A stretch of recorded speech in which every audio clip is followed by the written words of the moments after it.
Հարևն արդեն մոտեցել էր մայրամուտին, Թաշտում միամեղ լրություն էր տիրում, ու միայն վերքերը վիրավոր հողի հուշում էին, որ դեռ պատերազմ է գնում, խրամատի մեջ մի պատանի զինվոր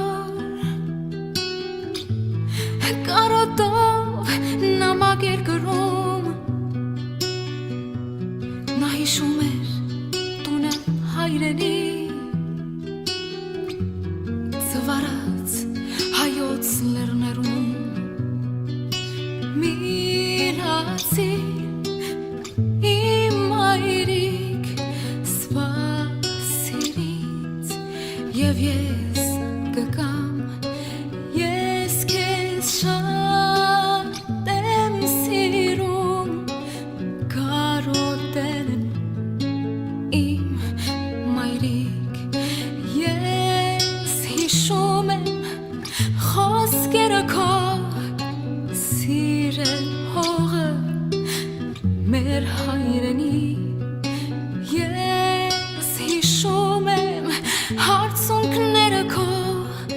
երբ պատմում էիր չարթերի մասին,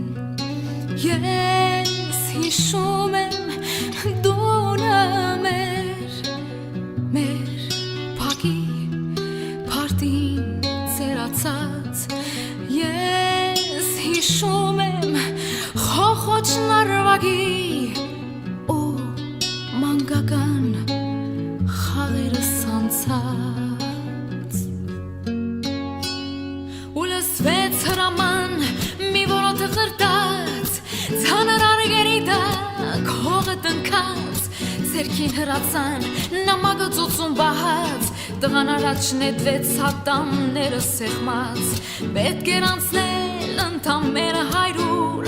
լոկ 100 քայլ հայրենին հողի, բայց ինչքան կարճ են քայլերը խաղաղ, և ինչքան երկար թաշտում այս կռվի, ու հանկարծ կարծես լրեց ամեն ինչ, տղան հնձված հասկի պես ընկավ, ձեռքերում սեղմած նամակը ծակված, հայացքը ուղղած կապույտ երկնքին, նա նայում էր կապույտ երկնքին ու հիշում էր տունը հայրենի ու